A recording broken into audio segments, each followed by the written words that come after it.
आपका स्वागत है आपके अपने चैनल द न्यूट्रल्स पर। आज हम बात करने वाले हैं फार्म ऑर्डिनेंस 2020 के बारे में, क्योंकि मुद्दा कृषि क्षेत्र से जुड़ा हुआ है। तो पहले मैं आप लोगों को यह बता दूं कि भारत एक कृषि प्रधान देश है, जिसकी तकरीबन 60 से 70% आबादी डायरेक्टली या इनडायरेक्टली कृषि क्षेत्र से जुड़ी हुई है। अब बात कर लेते हैं एक आंकड़े के बारे में, एक सर्वे के बारे में, जो कि सन 2016 और 17 के बीच में NABARD national banking for agriculture and rural development के according average household income एक किसान की मात्र 8,931 रुपये प्रति माह रह चुकी है। अब अगर हम इसको कंपेयर करें गवर्नमेंट जॉब्स और प्राइवेट सेक्टर की जॉब से, तो ये बेहद कम है। तो मेरा सवाल ये है कि क्यों अभी तक की सरकारें सोई हुई थी, क्यों उन्हें नहीं दिखा कि हमारा किसान अपना गुजर बसर इतनी कम आय में भी कैसे कर रहा है। अब बात कर लेते हैं मोदी गवर्नमेंट की, जिन्होंने अभी हाल ही में 2 ऑर्डिनेंस राज्यसभा से भी पास करवा लिए हैं और एक एक्ट में अमेंडमेंट किया है। The farmers produce trade and commerce promotion and facilitation bill 2020। इस बिल के तहत केंद्र सरकार एक ऐसा इकोसिस्टम बनाना चाह रही है जिसमें किसान पूरी तरह स्वतंत्र है अपनी फसल इंटरस्टेट या इंट्रास्टेट पूरे भारतवर्ष में भी बेचने के लिए। दूसरा, farmers empowerment and protection agreement on price assurance and farm services bill 2020। इस ऑर्डिनेंस के तहत भारत सरकार किसान और प्राइवेट सेक्टर दोनों को पूरी तरह स्वतंत्र करेगी और इसमें किसान और प्राइवेट सेक्टर के बीच में एक म्यूचुअल बॉन्ड या एग्रीमेंट साइन होगा फसल की उपज या उगने से पहले।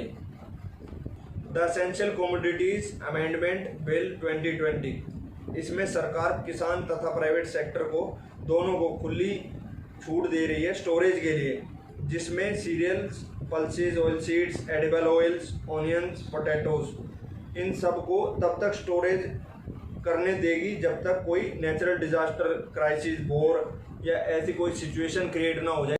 आइए अब हम बात करते हैं कि पंजाब और हरियाणा के किसान विरोध क्यों कर रहे हैं। किसानों को डर है कि सरकार एपीएमसी और एमएसपी दोनों को ही खत्म कर देगी। बात कर लेते हैं एपीएमसी और एमएसपी के बारे में। APMC agricultural produce market committee आज़ादी के बाद भारत के गांवों की संपूर्ण वितरण प्रणाली को साहूकार या व्यापारी नियंत्रित करते थे, जिससे किसानों को बहुत कम लाभ होता था। इससे छुटकारा पाने के लिए और किसानों को लाभ पहुंचाने के लिए राज्य सरकारों ने एपीएमसी का गठन किया, ताकि किसानों को सही दाम मिले अपनी फसलों के और उनको शोषण से बचाया जा सके।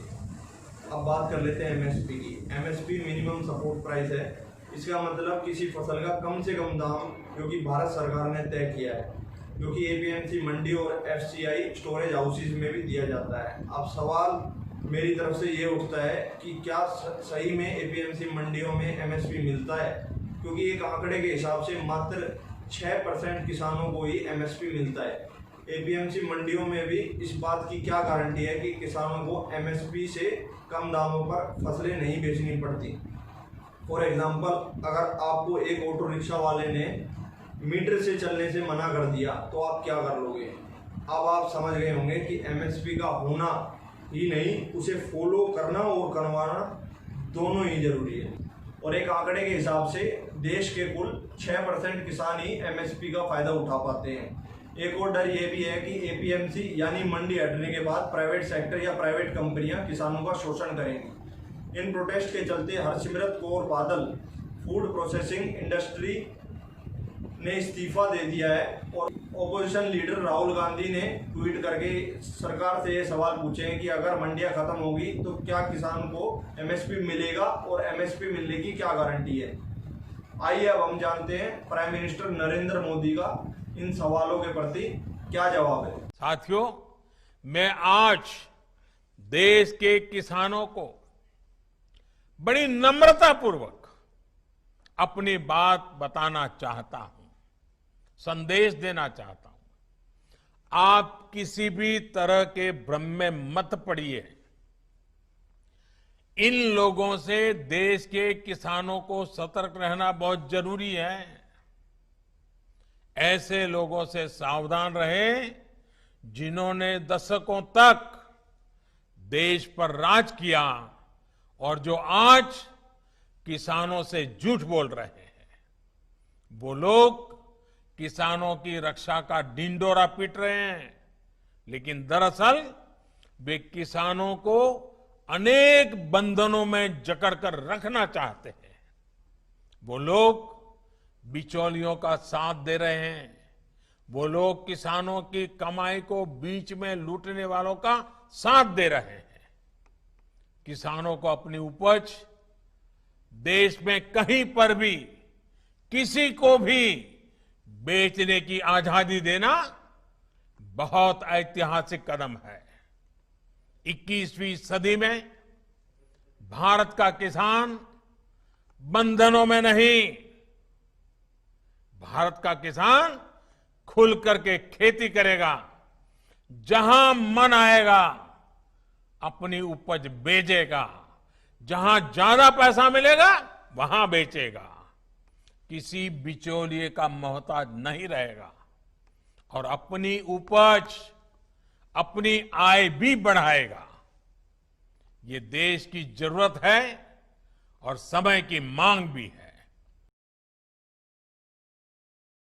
कंक्लूजन ऑफ द स्टोरी ये है कि पहले ऑर्डिनेंस में किसान को पूरी तरह से आज़ादी मिल रही है या स्वतंत्रता मिल रही है कि वो अपनी फसल कहीं भी या किसी भी राज्य में पूरी कंट्री में बेच सकता है। फॉर एग्जाम्पल, बंगाल सरकार ने आलू की फसल कुछ साल पहले उड़ीसा सरकार को बेचने से मना कर दिया था या रोक लगा दी थी, जिसकी वजह से उड़ीसा में आलू के दाम 80 रुपए किलो तक पहुंच गए थे। वहीं आलू के दाम बंगाल में मात्र 13 रुपए किलो तक रह गए थे। तो इसमें दोनों उपभोक्ताओं और किसानों का दोनों का ही घाटा है। दूसरा, कॉन्ट्रैक्ट फार्मिंग से किसानों को फसल बेचने में आसानी होगी और प्राइवेट सेक्टर और किसान के बीच में किसी को दलाली नहीं देनी पड़ेगी और सरकार को टैक्स भी नहीं देना पड़ेगा।